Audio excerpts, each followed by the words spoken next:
Seigneur, merci pour ta grâce. Merci encore pour qui tu es. Et merci, Seigneur, pour ce que tu fais. Ton nom est grand. Ton nom est puissant, Seigneur Jésus. Je veux vraiment te rendre grâce. Te rendre grâce pour qui tu es, pour ce que tu fais. Car, Seigneur mon Dieu, qui sommes-nous sans toi? Que sommes-nous sans toi? Que pouvons-nous devenir sans toi, Seigneur Jésus? Qu'est-ce que nous pouvons faire sans toi, Seigneur? On ne peut rien faire. On ne peut rien faire, Seigneur. Absolument rien.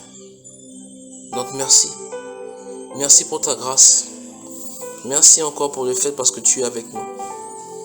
Tu es avec nous, Seigneur. Dieu est avec nous. Et c'est le plus important. C'est le plus important. Donc Seigneur, merci. Merci pour ce que tu fais. Merci pour qui tu es, Seigneur.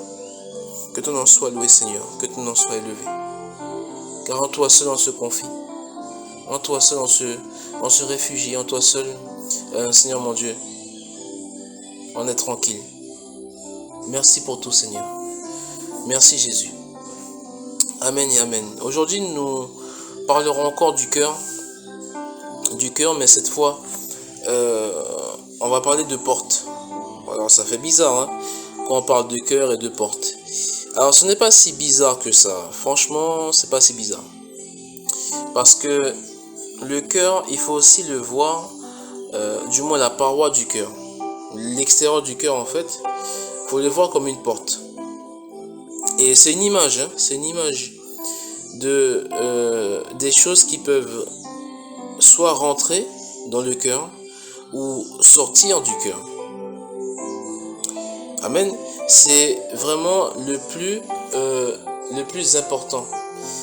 Et Jésus parle beaucoup du cœur. La Bible parle beaucoup du cœur humain parce que le cœur humain est vraiment complexe.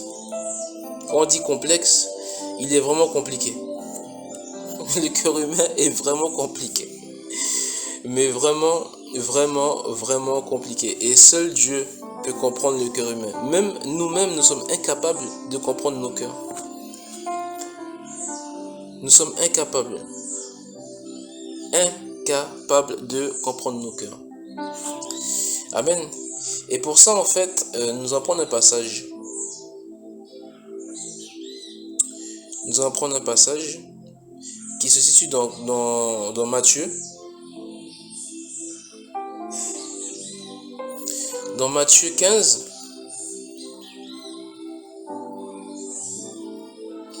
Dans Matthieu 15. Alors, on va prendre voilà, Matthieu 15, verset 18. Matthieu 15, verset 18 à 20. Voilà. Alors, dans le contexte, Jésus faisait face aux pharisiens qui reprochaient à ses disciples de ne pas s'être lavé les mains avant de manger. Alors, tout ça, c'était une question de pureté rituelle, hein, d'accord, selon la loi mosaïque, tout ça. Voilà, donc, pour vous dire, une vraie prise de tête. Et donc, Jésus prend une parabole pour expliquer en fait que ce qui souille l'homme, ce qui rend un homme impur, n'est pas ce qui rentre dans sa bouche, mais c'est ce qui sort de sa bouche. Amen. C'est ce que Jésus leur fait comprendre, enfin du moins a essayé de leur faire comprendre aux pharisiens, mais aussi aux disciples. Hein. Ce n'est pas ce qui entre dans la bouche qui rend impur, c'est ce qui sort de la bouche qui rend impur. Là, dans Matthieu 15, verset 18 à 20, pardon, on peut le lire. Hein. Mais ce qui sort de la bouche vient du cœur. Écoutez bien, ce qui sort de la bouche vient du cœur. Et c'est ce qui souille l'homme. Car c'est du cœur que viennent les mauvaises pensées, les meurtres, les adultères, les impudicités, les vols, les faux témoignages, les calomnies. Voilà les choses qui souillent l'homme.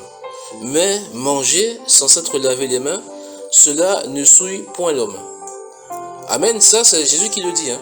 C'est Jésus qui le dit. C'est ce qui sort de la bouche, et bien qui rend l'homme impur.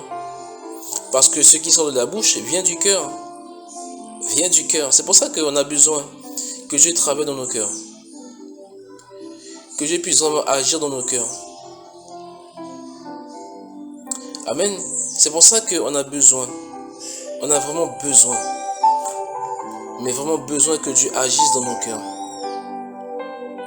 Que nos cœurs soient transformés parce que on est né, ok, nous sommes nés avec le péché. Mais au fur et à mesure que l'on grandit,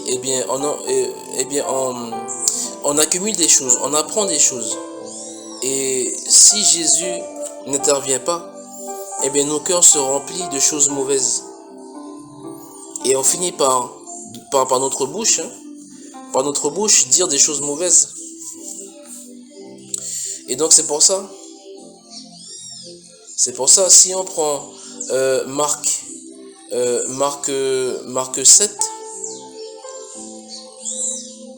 7, verset, on peut prendre encore, verset 20 à 23, pour illustrer encore, d'accord, parce que Marc 7 va un peu plus dans les détails. Marc 7, verset 20 à 23. Marc 7, 20 à 23, il est écrit, il dit encore, ce qui sort de l'homme, c'est ce qui souille l'homme. C'est ce qui sort de l'homme, c'est ce qui souille l'homme.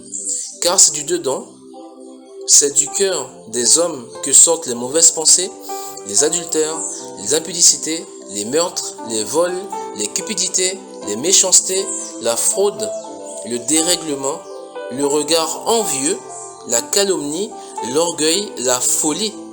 Toutes ces choses mauvaises sortent du dedans et souillent l'homme. Amen. Donc c'est pour ça que on va prier maintenant. Prier et mettre nos cœurs en face du Seigneur. On va prier pour mettre nos cœurs en face du Seigneur. Et sans jugement. Nous ne sommes pas là pour juger les uns les autres. Mais on va prier et reconnaître qu'on a vraiment, reconnaître que nous avons un problème. Mais surtout demander pardon. Avant toute chose, demander pardon au Seigneur. Si on a manifesté des choses mauvaises de notre bouche. Demandez pardon au Seigneur. Et ensuite, priez. Priez en reconnaissant que nous avons un problème. Amen. On reconnaît que nous avons un problème et demandez pardon. Reconnaître d'abord que nous avons un problème et demander pardon. Que le Seigneur vienne nous laver, nous purifier. Vraiment de cela. Amen. Seigneur, vois nos vies, vois nos cœurs. Tu connais nos cœurs, Seigneur Jésus. Car tu as dit que c'est dedans du cœur que viennent les mauvaises pensées, l'impudicité, toutes sortes de péchés, l'orgueil, la folie, l'adultère, les meurtres, Seigneur Jésus. Toutes ces choses qui souillent l'homme, la calomnie, Seigneur Jésus. Toutes ces choses qui nous salissent, toutes ces choses qui nous, Seigneur, et qui nous rendent impurs. La cupidité, l'impudicité, Seigneur mon Dieu, la fraude, le regard envieux, l'orgueil, toutes ces choses mauvaises, viles, sales, Seigneur Jésus, qui nous salissent, qui nous pourrissent, Seigneur mon Dieu, et dans nos cœurs, toutes ces choses vraiment qui sentent mauvais, ces choses injustes dans nos cœurs, Seigneur mon Dieu. Tellement souvent, nous l'avons ressorti par notre bouche, ou même dans nos attitudes, Seigneur Jésus. Nous te demandons, Seigneur, pardon. Pardon, Seigneur Jésus. Pardon, vois nos cœurs et pardonne-nous, Seigneur. S'il te plaît, Seigneur, pardonne-nous. Aie pitié de nous, Seigneur Jésus. Aie pitié de nous, Seigneur. Car on a péché contre toi. On a péché contre le ciel et contre toi, Seigneur Jésus. Viens nous laver, viens nous purifier, s'il te plaît, par ton sang.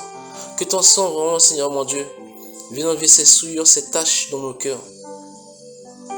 Et que tu puisses travailler, œuvrer dans nos cœurs, Seigneur Jésus. Que nous puissions nous laisser transformer. Nous laisser transformer dans nos cœurs, Seigneur.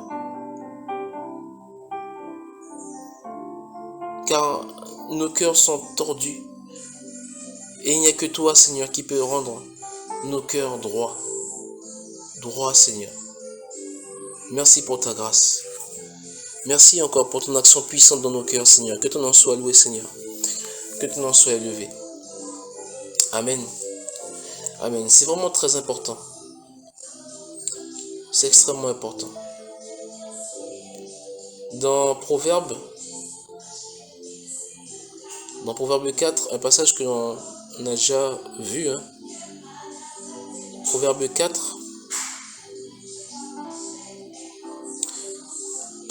4, versets 20 à 27. On va le lire ensemble tranquillement. Proverbe 4, versets 20 à 27. Qu'est-ce qu'il est écrit? Il est écrit: Mon fils, sois attentif à mes paroles. Prête l'oreille à mes discours, qu'ils ne s'éloignent pas de tes yeux. Garde-les dans le fond de ton cœur. Car c'est la vie pour ceux qui les trouvent, c'est la santé pour tout leur corps. Garde ton cœur plus que toute autre chose, car de lui viennent les sources de la vie. Amen. Écarte de ta bouche la fausseté, éloigne de tes lèvres les détours. Que tes yeux regardent en face et que tes paupières se dirigent devant toi. Considère le chemin par où tu passes et que toutes tes voies soient bien réglées. N'incline ni à droite ni à gauche et détourne ton pied du mal. Amen. Là, le Seigneur nous parle en nous disant vraiment de garder nos cœurs.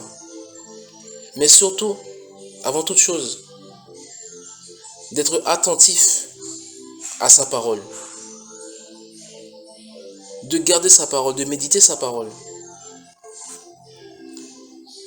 Amen. Parce que la parole est la santé, c'est la vie, vraiment pour nous. La parole de Dieu est la vie. Et il nous enseigne à garder nos cœurs. Donc, ce n'est pas lui qui va veiller sur notre cœur. Ce n'est pas ton voisin ou ta famille, c'est à toi de veiller sur ton cœur. C'est à nous de veiller sur nos cœurs. Et là, il nous enseigne encore de nous éloigner du mal, de mensonges, des détours, de l'hypocrisie, de toutes ces choses. Mais pourquoi le Seigneur nous dit: garde ton cœur plus que toute autre chose, car de lui viennent les sources de la vie. La question est: qu'est-ce qui dirige ta vie? C'est ça la question. Qu'est-ce qui dirige ta vie? Par quoi tu es motivé? Par qui tu es motivé? D'où viennent les décisions que tu prends? D'où viennent les décisions que tu prends? C'est ça la question. Tout cela vient du cœur. Les décisions viennent du cœur. Les décisions viennent du cœur. Les décisions ne viennent pas d'un coup de tête. Voilà, non, ça vient du cœur.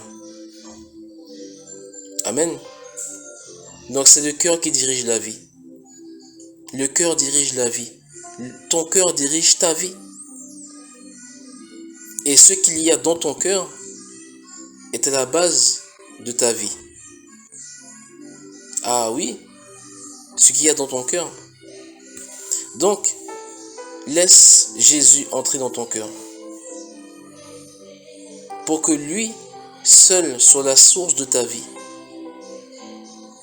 Et que le fait qu'il soit dans ton cœur, qu'il puisse diriger tes décisions. Diriger tes décisions, diriger tes choix. Te diriger, vraiment te conduire à te détourner du mal. À faire les bons choix. À faire des bons choix qui vont te détourner du mal. À garder sa parole, à lire sa parole.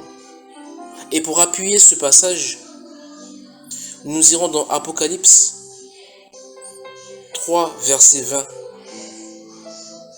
Pour laisser Jésus rentrer dans ton cœur. C'est pour ça qu'on a parlé de porte. La porte du cœur. Apocalypse 3, verset 20, il est écrit: Voici, je me tiens à la porte et je frappe. Si quelqu'un entend ma voix et ouvre la porte, j'entrerai chez lui, je souperai avec lui et lui avec moi. Qu'est-ce que ça veut dire? Quand tu vas souper avec quelqu'un, quand tu vas déjeuner avec quelqu'un, tu passes un moment intime, un moment personnel, un moment agréable, un moment de qualité. C'est ça que ça veut dire. Quand tu laisses Jésus rentrer dans ton cœur, tu passeras des moments exceptionnels, d'intimité, personnelle, de qualité, des moments de joie, tranquille dans la paix. Des moments aussi où tu pourras t'exprimer pleinement. T'exprimer pleinement, être libre, être vrai.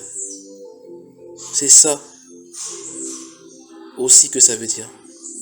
Amen. Maintenant, on va prier. Prier ensemble que le Seigneur puisse nous diriger vers sa parole. Que l'on puisse lire sa parole, méditer sa parole, garder sa parole. Que l'on puisse vraiment être attentif à sa parole. Parce que la parole de Dieu est la vie, c'est la santé pour nous. Priez aussi que l'on puisse garder nos cœurs de toutes choses mauvaises, vraiment de garder nos cœurs de ce que l'on peut regarder à la télé, même sur nos téléphones. Garder nos cœurs des conversations mauvaises, vraiment garder nos cœurs aussi de toute mauvaise compagnie. Toute mauvaise compagnie, toute mauvaise discussion. Garder nos cœurs aussi de ce que l'on peut entendre, écouter, voir. C'est aussi garder nos cœurs. On va prier ensemble. Seigneur, nous venons devant toi, Seigneur mon Dieu, pour te demander la force, Seigneur, de garder nos cœurs. De garder nos cœurs de toutes choses mauvaises, toutes choses viles, de ce que l'on peut regarder, de ce que l'on peut voir, de ce que l'on peut écouter, vraiment des mauvaises compagnies. Garder nos cœurs vraiment de ce que l'on peut entendre aussi. De faire attention, Seigneur Jésus. Donne-nous vraiment de faire attention. De faire attention, Seigneur, s'il te plaît. Mais pour cela, Seigneur Jésus, nous avons besoin que tu puisses rentrer dans nos cœurs. Que nos portes vraiment soient ouvertes pour toi. Que la porte soit ouverte pour toi. Viens rentrer dans nos cœurs. Viens pénétrer dans nos cœurs, Seigneur Jésus. Que tu puisses souper avec nous. Et nous avec toi, Seigneur Jésus. Tous les jours de notre vie. Passer des moments de qualité, de joie, de paix, vraiment d'expression, de liberté avec toi, Seigneur Jésus. Mais s'il te plaît, Seigneur, dans nos cœurs, dirige nos vies, dirige nos pas. Que tu sois la source de notre vie, la source de nos choix, de nos décisions. Que tu puisses diriger nos cœurs. Et en cela, Seigneur mon Dieu, diriger nos vies. Diriger nos vies, nous éloigner vraiment de la méchanceté, du mal,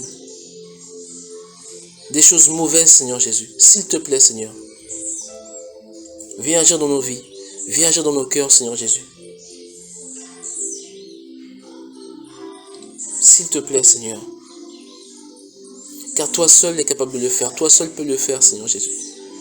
Viens œuvrer dans nos cœurs, arracher toutes choses mauvaises, détruire vraiment toutes choses viles.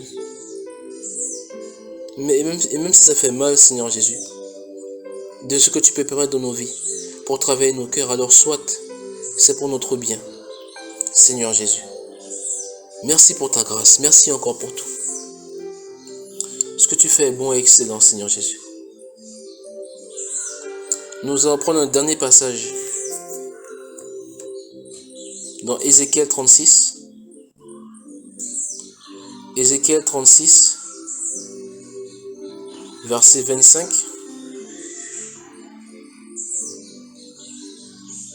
Versets 25 à 27.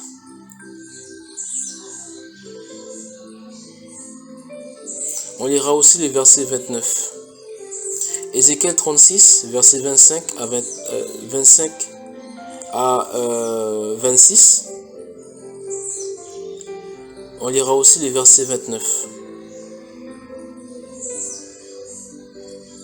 C'est un passage que tu pourras lire à la maison. Ézéchiel 36. Amen. Qu'est-ce qu'il est écrit au verset 25, 26 et 29? Il est écrit: je répandrai sur vous une eau pure, et vous serez purifiés. Je vous purifierai de toutes vos souillures et de toutes vos idoles. Je vous donnerai un cœur nouveau, et je mettrai en vous un esprit nouveau. J'ôterai de votre corps le cœur de pierre, et je vous donnerai un cœur de chair. Je mettrai mon esprit en vous, et je ferai en sorte que vous suivez mes ordonnances, et que vous observez et pratiquez mes lois. On peut lire au verset 28. Vous habiterez le pays que j'ai donné à vos pères. Vous serez mon peuple et je serai votre Dieu. Je vous délivrerai de toutes vos souillures. J'appellerai le blé et je le multiplierai. Je ne vous enverrai plus la famine. Verset 30, on continue. Je multiplierai le fruit des arbres et le produit des champs, afin que vous n'ayez plus l'opprobre de la famine des nations. Alors vous vous souviendrez de votre conduite qui était mauvaise et de vos actions qui n'étaient pas bonnes.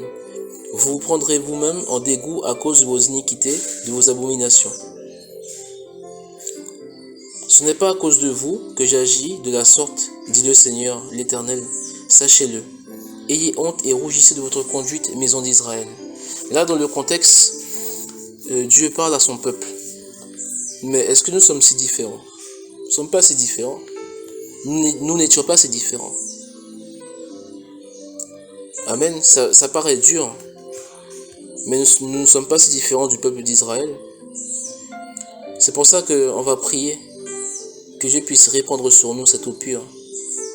L'eau pure, vraiment, c'est la parole.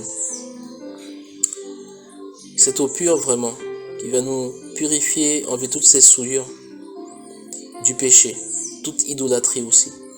Priez que Dieu mette en nous un cœur nouveau, un esprit nouveau, qui transforme nos cœurs de pierre, nos cœurs durs en cœurs de chair, qui bat pour lui, malléable pour lui. Nous allons prier pour cela, on va prier pour cela. Amen. Seigneur, regarde nos vies, regarde nos cœurs. Parfois nous sommes tellement durs envers les autres, durs envers nous-mêmes. Nous remettons nos cœurs entre tes mains, Seigneur Jésus. Viens changer nos cœurs. Viens transformer nos cœurs de pierre en cœurs de chair. Un cœur malléable, un cœur qui bat pour toi. Viens répandre sur nous cette eau pure. Cette eau pure qui vient enlever nos souillures. Qui nous délivre de nos souillures. Cette eau pure vraiment qui nous sanctifie. Cette eau pure vraiment qui nous purifie. De toute souillure, de toute idole, Seigneur Jésus, de toute idolâtrie. Que nos cœurs t'appartiennent, Seigneur Jésus. Que nos cœurs puissent battre pour toi et pour toi seul, Seigneur Jésus. Merci encore, Seigneur, pour ce que tu fais dans nos cœurs. Merci pour la transformation de nos cœurs. D'un cœur dur, d'un cœur froid. Un cœur qui est bouillant. Un cœur qui bat pour toi. Un cœur malléable. Un cœur mou. Seigneur, que ton nom soit loué. Que ton nom soit élevé du travail que tu fais dans nos cœurs. Merci pour ta grâce. Merci Jésus, merci pour tout. Amen et amen. Merci Seigneur.